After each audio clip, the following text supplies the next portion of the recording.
Hello. சொல்லுங்க. அக்கா வணக்கம் அக்கா. மாலை முரசுல இருந்து ரிப்போர்ட் ராஜேஷ் பேசுறேன்க்கா. சொல்லுங்க. இப்போ உங்கள பணியிட மாற்றம் செஞ்சதுக்கான காரணம் என்னன்னு நினைக்கிறீங்கக்கா? பணியிட மாட்டேன்னு நான் வந்து லேட்டா வந்தேன்ப்பா. ஒரு 10:30க்கு வந்தேன். அதுக்கு வந்து அவங்க ரீசன் வந்து என்ன கேட்டாங்க. நான் பதில் சொல்லிட்டேன். அதுக்கப்புறம் வந்து மெமோவா எனக்கு கொடுத்தாங்க. 5 கொஸ்டின்ஸ் கொடுத்துருந்தாங்க. நான் வந்து ஒரு ஏயோ ஜேயோ நான் ஒரு பெரிய அதிகாரியோ கிடையாது. நான் ஒருவேளை கொஞ்சம் காலதாமதமா வந்தா பணி சுணக்கம் ஏற்படும் அப்படின்றதுலாம் கிடையாது. எனக்கு பதில் ஒருத்தர் இருக்காரு. பட் எங்களுக்குள்ள அட்ஜஸ்ட்மெண்ட் ஒருத்தர் முன்ன பின்ன வருது. அந்த மாதிரி தான் அட்ஜஸ்ட்மெண்ட்.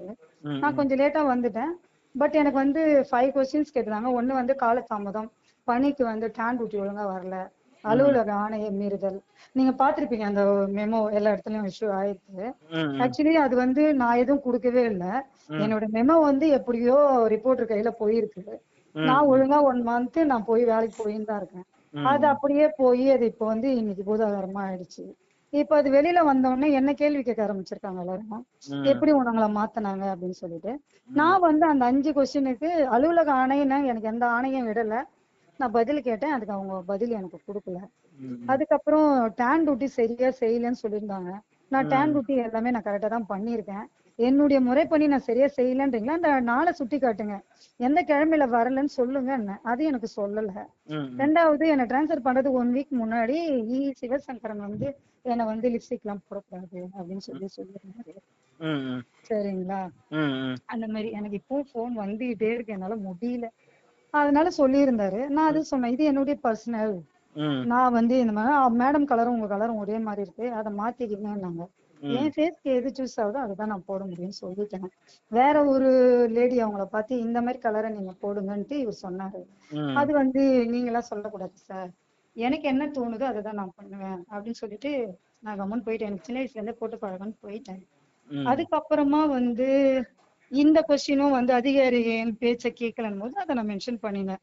லிப்ஸ்டிக் போடக்கூடாதுன்னு சொல்லியிருக்கிறீங்க இல்லையா, இதுல ஏதாவது ஜிஓல இருக்கா, ஜிஓல இருந்தா சொல்லுங்கன்னு சொல்லி நான் கேட்டிருக்கேன். அடுத்தது வந்து செக்ஷன்ல யார்கிட்டயும் பேசக்கூடாது பக்கத்துல. இப்ப நீங்க எதிரில வரீங்க, எப்படி இருக்கிறீங்கன்னு கேட்டா நான் நல்லா இருக்கேன்னு தானே சொல்லணும். நான் நல்லா இல்லைன்னு சொல்ல முடியும், இல்ல உங்களை பார்க்காம போக முடியுமா? இப்ப நீங்க சொல்லுங்க, பெரிய இடத்துல வேலை செய்யற திமிரு சட்டை பண்ணாம போகுது அப்படிதான் நினைப்பீங்க. அதனாலதான் நான் வந்து சரி அவங்க கிட்ட பேசுவேன் வழியில, ரெஸ்ட் ரூம் போகும்போதோ ஏதோ போகும்போதோ. அது வந்து அதுவும் அவங்களுக்கு பிடிக்கல. சாட்டர்டே சண்டேல நான் வெளியில போவேன், என்னுடைய ஃபேமிலி மெம்பர்ஸ் எல்லா வெளி ஃப்ரெண்ட்ஸும் கூட போவேன். அதுவும் வந்து போக கூடாது. இது வந்து என்னுடைய பர்சனல். எங்க வீட்டுல பர்மிஷன் கொடுக்குறாங்க, நான் வந்து சக ஊழியர்களோட கோயிலுக்கு போறேன். அது வந்து அவங்களுக்கு பொறுக்கலன்னா அதுக்கு நம்ம ஒண்ணும் பண்ண முடியாது. சில விஷயங்கள் இதெல்லாம் வந்து நான் அதுதான் கேட்டேன். நான் மனைவிரும்பி பெருநகர சென்னை மாநகராட்சி பணியாளர்கள் யார் யாருடனாலும் பேசலாம், எந்த பிரிவு செக்ஷனுக்கும் போலாம். நீங்க வந்து இவங்க கூட பேசக்கூடாது சொன்னா அது வந்து மனித உரிமை மீறல் ஆகும். ஆபீஸ் நேரத்துல வேலை செய்யற டைம்ல போய் பேசினால் மட்டுமே இது பொருந்தும். பணி செய்யாம சும்மா இருந்தாதான் சார் பொருந்தும். வேலையில நம்ம இருக்கும்போது எங்க போய் பக்கத்துல போய் பேசணும்னு தோணும், சொல்லுங்க பாப்போம். அதுக்கு நான் கேட்டேன், கரெக்டா தான் கொடுத்துருக்கேன். இதுதான் ரீசன் கொடுத்தேன். அடுத்த செகண்ட் வந்து அது மேடத்துக்கும் தெரியும். ஆனா அவங்க என்ன ஏது எதனால இந்த லிப்ஸ்டிக் எதுவுமே கேட்கல. நைட்டு 7 மறுநாள் 9:30 எல்லாம் போயிட்டேன். 7:30க்கு எனக்கு டிரான்ஸ்ஃபர் வருது. அவ்வளவுதான். 7:30 டிரான்ஸ்ஃபர் நான் போயிட்டேன் மணலிக்கு. சரி மேடம், ஓகே தேங்க்யூன்னு போயிட்டேன். இப்ப என்னுடைய மெமோ வந்து இது வந்து எப்படியோ மாற்றி எப்படி இப்ப வந்து டிமாண்ட் பண்ணிருக்கேன். ஆனா அதுல இருக்கிறதெல்லாம் உண்மைதான். எந்த இதுல அதே மாதிரி நான் ஃபேஷன் ஷோ பண்ணியிருந்தேன். அது வந்து நம்ம சென்னை மாநகராட்சி பணியாளர்களுடைய ஃபேஷன் ஷோ. அந்த ஷோ பண்ணும்போது அது வந்து பெண்களுக்கான தினம் அன்னைக்கு நாங்க எல்லாமே செலிப்ரேஷன் பண்ணுவோம். 20 பேர் 25 பேரு. அதுவும் வந்து மேடம் மறுநாள் என்ன கூப்பிட்டு கேட்டாங்க, நீங்க இதுல பார்ட்டிசிபேட் பண்ணீங்க, நீங்க நடந்த சைட்ல எனக்கு பிடிக்கல அப்படின்ட்டாங்க. சரி மேடம், இனிமேல் இந்த தவறு நடக்காது, சாரி, நான் இனிமேல் இதுல கலந்துக்கவே மாட்டேன் அப்படின்னு சொல்லிட்டு விட்டுட்டேன். இது கரெக்டா எல்லாம் கூட்டி கழிச்சு எல்லாம் கால்குலேஷன் பண்ணி என்ன மனது காமிச்சிட்டாங்க. அவ்வளவுதான். ஒரு உள்நோக்கத்தோட பண்ணிருக்காங்கன்னு நினைக்கிறீங்க, அப்படிதானக்கா? ஆமா சார். இப்ப அவங்க நான் ஃபிளட் டைம்ல எல்லாம் ஜென்ஸ் கூட இல்ல சார், நான் இருந்திருக்கேன். ஆண் தப்பேதார கூட இல்ல, பெண் தப்பேதார். நான் என் ஃபேமிலியை விட்டுட்டு அவ்வளவு தண்ணி அவ்வளவு நின்னுது, கொரட்டூர் ஃபுல்லா சபையெல்லாம் முழுகிச்சு, ட்ரெயின் ஓடல, பஸ் ஓடல. நான் எப்படி வந்து சேர்ந்தேன், தண்ணியில நீச்சல் அடிச்சா வந்து 2 நாள் இங்க ஸ்டே பண்ணிருக்கேன், நைட்டும் பகலும் மேடம் கூட இருந்திருக்கேன். 2 இயர்ஸா சின்சியரா நான் ஒர்க் பண்ணிருக்கேன்.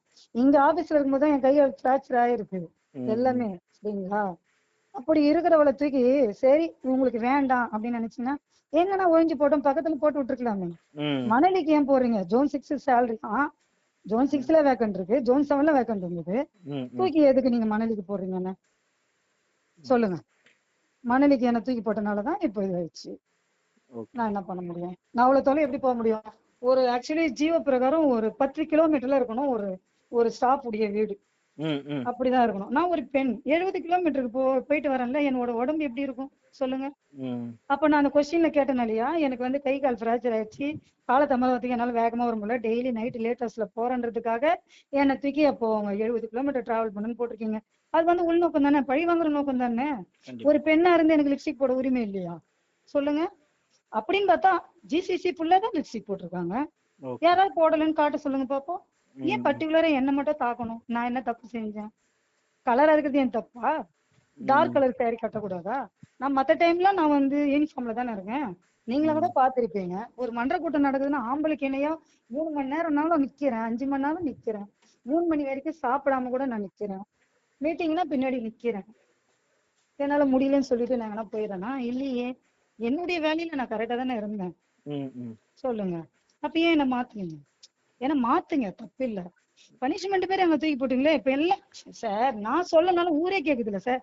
ஏமா அவ்வளவு நல்லா இருந்தவங்கிட்ட வேலை பார்த்துனீங்க, நீங்க உன்னை எதுக்கு மணலிக்கு போட்டாங்கன்னு நீ என்ன சார் சொல்லுவீங்க? சொல்லுங்க, நீங்க என்ன சொல்லுவீங்க?